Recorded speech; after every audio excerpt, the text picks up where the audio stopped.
class, the next exercise is exercise 13.7 which is related to volume of cone. पहले हमने area of cone के बारे में पढ़ लिया था लास्ट एक्सरसाइज जो करी थी. Now we are move to volume of cone. उसका जो सेकंड क्वेश्चन है, first question direct formula based, so you can easily do it yourself. Now the second question, find the capacity in liters of a conical vessel with radius. इसका first question है, radius 7 centimetre and slant height is 25 centimetre. अब capacity यानी कि volume of cone.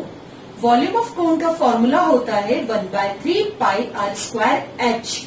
Okay, यानी volume अगर कोन का find out करना है तो आपको रेडियस की जरूरत है और स्ट्रेट हाइट एच की जरूरत है, हाइट की जरूरत है. बट हमें यहाँ दी है रेडियस आर और स्लैंट हाइट एल 25. तो आर और एल को यूज करके हमें क्या बताना है, एच का वैल्यू फाइंड आउट करना पड़ेगा. उसी के कारण हम वॉल्यूम फाइंड कर पाएंगे. तो देखें, एल स्क्वायर इक्वल टू क्या होता है, H square plus are square. तो H square equal to L square minus R square. H square, L का value 25 whole square minus R का value 7 whole square. 25 square 625 minus square of 7 is 49. Subtraction किया तो कितना आ रहा है 576 which has a square root 24 centimetre. Means हमें H की वैल्यू इजीली मिल गई है, फाइंड आउट हो गई है 24 सेंटीमीटर. नाउ कैपेसिटी या फिर वॉल्यूम ऑफ कोन क्या होता है, 1/3 pi are square H. Capacity होती है कोन की 1/3 pi are square H. 1/3 as it is, pi की प्लेस पर 22/7 इंटू 7 आर की प्लेस पर 7 स्क्वायर इंटू एच की प्लेस पर 24 जो हमने अभी फाइंड आउट किया है. तो सॉल्व करने पर हमें आ रहा है 1232 सेंटीमीटर क्यूब. सेंटीमीटर क्यूब क्यों, क्योंकि रेडियस और स्लैंट हाइट हमारे सेंटीमीटर में गिवन है. ना हमें पूछा गया है कैपेसिटी को आपको लीटर में फाइंड आउट करना है. तो हमने अभी सेंटीमीटर क्यूब में यहां तक फाइंड आउट किया था. अब यहाँ पे मैंने दोनों कन्वर्जन दिए हैं. मीटर क्यूब से अगर लीटर में जाना है तो multiply by 1000. But if centimetre cube से लीटर में जाना है तो आपको क्या करना पड़ेगा, divide by 1000. So here we have to do divide by 1000 which is equal to 1.232 liters. And the second one of this question is your homework.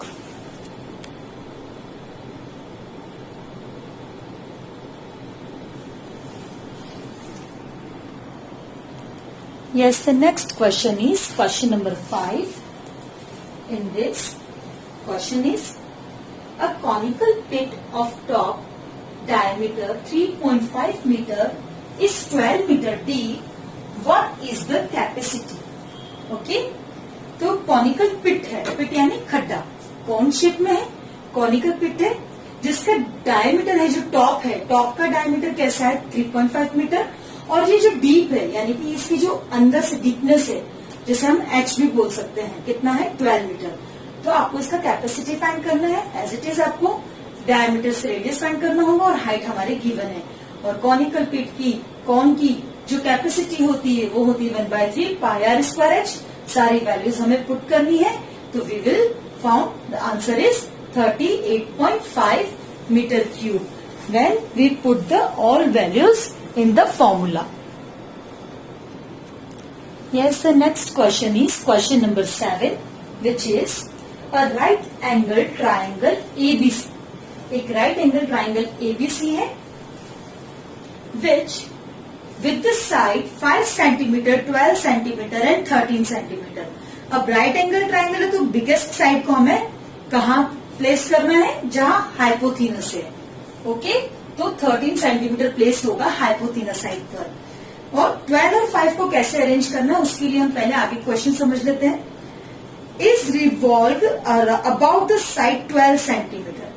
ये जो राइट एंगल ट्राइंगल है इसे इस पिक से पकड़कर चारों तरफ ऐसे गोल घुमाया गया है. ठीक है, गोल घुमाया गया है, रिवॉल्व किया गया है अपने ये जो साइडों से फिक्स रखकर. 12 सेंटीमीटर वाली जो साइड है उसके अबाउट रिवॉल्व किया गया है। इट मीन्स 12 सेंटीमीटर साइड को अपने को स्ट्रेट रखना है, बिल्कुल भी हिलाना नहीं है। That is why I am placing 12 centimetre side here. Okay, यहाँ रखेंगे तभी हम इसे अच्छे से घुमा पाएंगे। क्लियर? अगर 12 सेंटीमीटर यहाँ पुट करूंगी तो ये इस तरह से घूमेगा। अब ये स्ट्रेट ज्यादा समझ में आ रहा है। यहाँ हमने 12 सेंटीमीटर साइड के अबाउट हमने रिवॉल्व किया है, तो इस जो ट्राइंगल है, आपके कंपास का जो ज्योमेट्री बॉक्स आता है उसमें एक ये ट्राइंगल शेप का भी एक एपरेटस आता है। आप उसे घुमा के देखिएगा। जब आप उसे घुमाओगे गोल तो एक इमेजिनरी शेप बनेगी, वो शेप होगी कोन की। कैसे? देखिए, जैसे ही हमने यहाँ से इसका पॉइंट पकड़ के यूं घुमाया इसे, तो ये जो सी पॉइंट है वो पलट कर इधर आएगा, और थोड़ा और घुमाएंगे तो रिटर्न फिर से अपनी प्लेस पे चला जाएगा। तो इस तरह से ये एक इमेजिनरी कोन का फॉर्म करेगा, जिसकी उस कोन की हाइट होगी 12 सेंटीमीटर, बेस का रेडियस होगा 5 सेंटीमीटर और स्लैंट हाइट होगी 13 सेंटीमीटर। तो फाइंड करना है, find the volume of the solid so obtain. तो इस राइट एंगल ट्रायंगल को 12 सेंटीमीटर की साइड के अबाउट रिवॉल्व कराने पर जो सॉलिड ऑब्टेन होता है उसका हमें क्या फाइंड आउट करना है? वॉल्यूम फाइंड आउट करना है। तो when we revolve triangle ABC about side 12 centimetre, then we got a cone. हमें क्या मिलता है? एक कॉन मिलता है। तो वॉल्यूम ऑफ कॉन, हमें सॉलिड मिल गया है कॉन, तो उसका volume simply 1/3 pi are square h. यहाँ मैंने पाई की वैल्यू इसलिए नहीं रखी है क्योंकि हमारी आंसर शीट में पाई एज इट इज रहने दिया गया है। आप चाहें तो 22/7 पुट करके सॉल्व भी कर सकते हैं। Otherwise according to our book 1/3 into pi into 5 square plus 12 solve करने पे आ रहा है 100 pi centimetre cube, which is the volume of cone we got when we revolve the cone about 12 centimeters side. Now the next question is question number 9. A heap of a wheat. Heap means wheat. Heap of wheat means ढेर। wheat यानी गेहूं का ढेर। कभी भी आप देखें, अगर आप नमक ऊपर से, नमक या फिर कोई भी ऐसी चीज, रेत वगैरह कुछ भी आप ऐसे ऊपर से ऐसे डालेंगे तो उससे एक ढेर बनेगा जिसका शेप कैसा होगा? कोन शेप होगा। आप ट्राई कर सकते हैं, थोड़े से गेहूं ले या फिर कुछ भी ले, उसको अगर ऐसे डालेंगे धीरे धीरे तो उससे जो ढेर बनेगा वो कैसे शेप का होगा? कोन शेप का होगा। तो heap of a wheat is in the form of a cone whose diameter है 10.5 metre and height is 3 metre. Then find its volume. तो आपको इस व्हीट का वॉल्यूम फाइंड करना है। और व्हीट किस शेप में है? कोन शेप में। इट मीन्स हमें व्हीट का, इस हीप का क्या फाइंड आउट करना है? वॉल्यूम फाइंड करना है। The heap is to be covered by canvas to protect it from the rain. अब इस हीप को, ये जो ढेर है गेहूं का, व्हीट का, इसे कवर करना है कैनवास से, जिससे कि बारिश में से बचाया जा सके। अब कैनवास डालेंगे तो ऑफकोर्स ऊपर से ही डालेंगे, नीचे तो कैनवास नहीं लगाएंगे, कैनवास से नहीं छुपाएंगे, ऊपर से ही कैनवास डाला जाएगा इसे बारिश से बचाने के लिए। और ऊपर से डाला जाएगा तो ये कौन से एरिया को कवर करेगा? चारों तरफ के एरिया को कवर करेगा कैनवास। यानी कि इस कोन का, इस हीप, जो कॉनिकल हीप है, जो गेहूं का ढेर कोन शेप का है, उसकी सरफेस को बारिश से बचाने के लिए उतना ही कैनवास चाहिएगा जितना कि इस कोन का कर्व सरफेस एरिया होगा। It means according to question हमें वॉल्यूम फाइंड आउट करना है और curve surface area find out करना है। वॉल्यूम होता है 1/3 पाई आर स्क्वायर एच, जिसमें से हमें एच गिवन है और डायमीटर से रेडियस तो निकल ही जाएगा, यानी वॉल्यूम में डायरेक्टली सब कुछ गिवन है। बट एरिया ऑफ कैनवास के लिए कर्व सरफेस एरिया होता है पाई आर एल, यानी कि आर पता है, रेडियस से ये डायमीटर से आर पता चल जाएगा, बट एल पता नहीं है। तो सबसे पहले हम एल यानी कि स्लांट हाइट को फाइंड आउट करेंगे। एल होता है root of h square plus are square. Value of h is 3 square and value of r is 5.25, जो हमने यहाँ फाइंड आउट किया था डायमीटर से, और इसका स्क्वायर किया तो 27.5625 बड़ा बिग डिजिट है, करना होगा। तो लेंथ जो एल आ रहा है वो रूट 36.5625 आ रहा है।